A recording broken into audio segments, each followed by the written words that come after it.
Good morning class. आज की class में हम स्टैट्स में कैलकुलेशन ऑफ मीडियन करेंगे कि मीडियन को कैसे कैलकुलेट करते हैं। प्रीवियस वीडियो में हमने मीन के कैलकुलेशन को देखा था कि सेंट्रल टेंडेंसी में मीन को हम कैसे कैलकुलेट करते हैं। आज की वीडियो में हम मीडियन को कैलकुलेट करेंगे और किस मेथड से करेंगे, तो इंडिविजुअल सीरीज से करेंगे। अब मीडियन क्या होता है और कैसे निकालते हैं आज हम देखते हैं।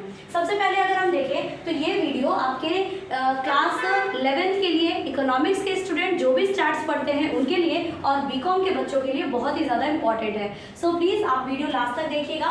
सबसे पहले अगर हम देखें तो क्या करना होता है हमें कि जो भी हमें डेटा गिवन है, जितने भी डेटा गिवन है उस डेटा को हमें अरेंज करना होता है, या तो असेंडिंग ऑर्डर में या तो डिसेंडिंग ऑर्डर में। आप दोनों मेथड से करेंगे ना तो आपका आंसर जो है वो सेम आएगा, ठीक है, डिफरेंस नहीं आएगा। तो आप एक कोई भी मेथड आप अडॉप्ट कर लीजिए और उसी को कंटिन्यूअसली जब भी क्वेश्चन सॉल्व कीजिएगा। तो असेंडिंग ऑर्डर यानी कि बढ़ते क्रम में और डिसेंडिंग ऑर्डर यानी कि घटते क्रम में। तो आप अपने डेटा को क्या करोगे, जितने भी नंबर ऑफ आइटम्स गिवन होंगे उसको बढ़ते हुए क्रम में लिख लीजिए या घटते हुए क्रम में, ये आपके ऊपर डिपेंड करता है, ठीक है। हम यहाँ पे अडॉप्ट करेंगे असेंडिंग ऑर्डर को, ठीक है। उसके बाद दूसरा स्टेप हमारा क्या होता है, जब हमने डेटा को अरेंज कर लिया असेंडिंग ऑर्डर में, उसके बाद हम क्या करेंगे, हम फॉर्मूला को लगाएंगे। फॉर्मूला क्या है, m is equals to n plus 1/2 term, ठीक है, ये टर्म का है। तो यहाँ पे n का मतलब क्या है, n का मतलब है नंबर ऑफ आइटम्स,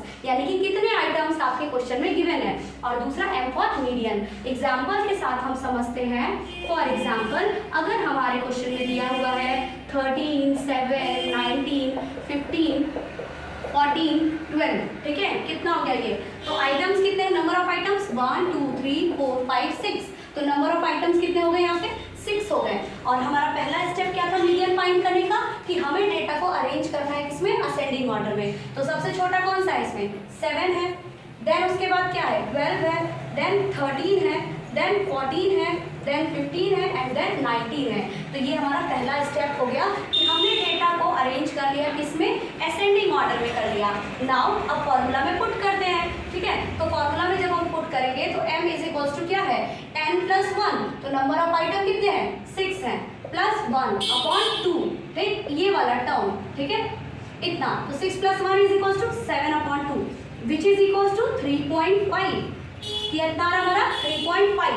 अब ध्यान दीजिएगा ये तो पॉइंट में आ रहा है, तो हमें कैसे बताएंगे कि कौन सा मीडियन है। तो यहाँ पर देखिएगा तीसरा वाला, तीसरे 3 से ज़्यादा और 4 से कम, तो जो हमारा थर्ड पॉइंट होगा ये और 4, ये दोनों को हम क्या कर देंगे, प्लस कर देंगे और 2 से डिवाइड कर देंगे। तो हमारा आ जाएगा 13 plus 14/2 which is equals to 27/2। और इसको जब हम सॉल्व करेंगे तो कितना आ जाएगा हमारा 13.5।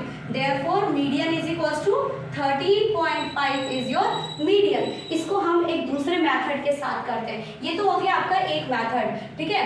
अगर आपको ये मेथड समझ में आ रहा है तो आप इसको ऑप्ट करिए। और इसके अलावा हम दूसरे मेथड की बात करते हैं जो कि वो भी बहुत आसान है, ठीक है। लेकिन जो भी मेथड हम यूज करेंगे मीडियन में, हमको एक बात का ध्यान रखना होगा कि हमें सबसे पहला स्टेप क्या करना होगा कि हमको अपने डेटा को असेंडिंग या डिसेंडिंग ऑर्डर में अरेंज करना है। नाउ अब जो मेथड बताने वाली हूँ ये बहुत ही आसान मेथड है एंड होप आप इस मेथड से ही क्वेश्चन को सॉल्व करेंगे। हमने क्या किया, डेटा को अरेंज कर लिया असेंडिंग ऑर्डर में। नाउ अब हमको पता करना होगा कि हमारा जो डेटा है वो ऑड आइटम्स है या इवन आइटम्स है। अब ऑड और इवन क्या है, और ऑड पहचानने का एक तरीका बता देती हूँ। ऑड में कितने स्पेलिंग है 1 2 3, तो कितना हो गया 3। तो 3 क्या 2 के टेबल में आता है, नहीं आता है। आता है 3 2 के टेबल में, नहीं आता है। यानी ऑड नंबर ऐसे नंबर होते हैं जो 2 के टेबल में नहीं आते हैं। इसके अलावा आता है इवन। इवन में 1 2 3 4 कितने लेटर्स हैं, 4 लेटर्स हैं। तो 4 2 के टेबल में आता है, यस 4 2 के टेबल में आता है। सो आप बेसिक से समझिए कि ऑड ऐसे नंबर्स होते हैं जो 2 के टेबल में नहीं आते क्योंकि उसमें 3 लेटर है, ठीक है, ऐसे याद कर लीजिए। और इवन जिसमें 4 लेटर है तो ये आपके 2 के टेबल में आता है, ठीक। तो अब हमें अपने डेटा को पहले ये पहचानना होगा कि आपके जो नंबर ऑफ आइटम्स हैं वो ऑड आइटम्स है या इवन आइटम्स है, ठीक है। हमने अरेंज कर लिया इसको असेंडिंग ऑर्डर में। अब हम एग्जाम्पल के साथ समझते हैं, फिर आप लोगों को अच्छे से समझ में आएगा।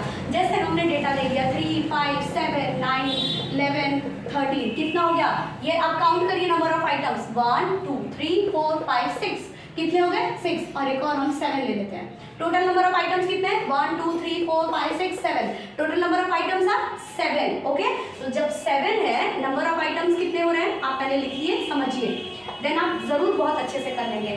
नंबर ऑफ आइटम्स कितने हैं 7 है। ठीक, जब 7 नंबर ऑफ आइटम्स हो रहे हैं तो आप ये समझिए ये क्या है, ऑड है या इवन है, ऑड है, यानी 2 से नहीं कटेगा। तो ऑड वाले के लिए फॉर्मूला क्या लगाते हैं मीडियन का, बहुत ही आसान है, n टर्म जो होगा, nth टर्म जो होगा वही आपका ऑड वाले के लिए मीडियन होगा।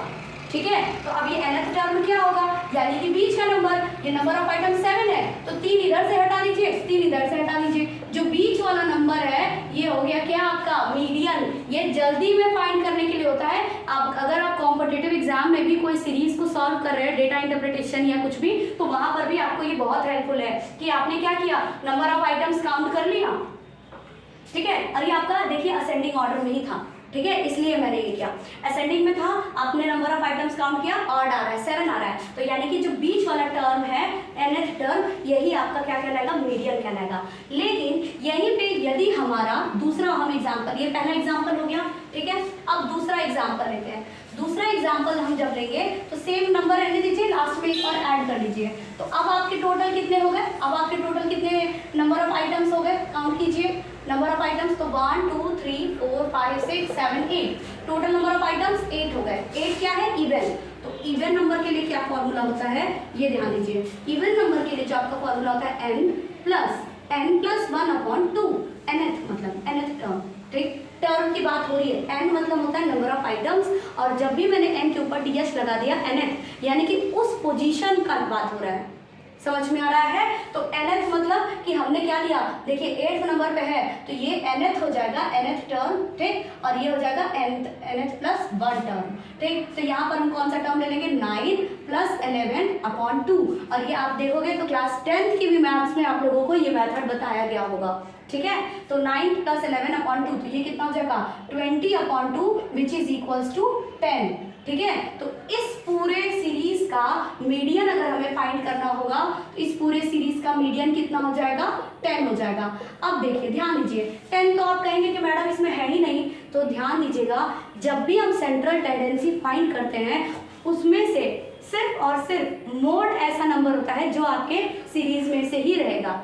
मीडियन और मीन सीरीज के बाहर से भी हो सकता है और सीरीज के अंदर से भी हो सकता है। जैसे ऑड वाले केस में हमने क्या किया था, मीडियन फाइंड किया था तो सीरीज के अंदर से ही नंबर आ रहा था, लेकिन अभी क्या हो रहा है, सीरीज के बाहर का नंबर आ रहा है, तो इसमें कोई दिक्कत नहीं है। मीडियन और मीन में आपके सीरीज के अलावा भी आपका कोई भी नंबर आ सकता है, लेकिन मोड कभी भी आपका सीरीज के अलावा कुछ नहीं हो सकता। ठीक है, और मोड हम बाद में करेंगे, नेक्स्ट क्लास में करेंगे।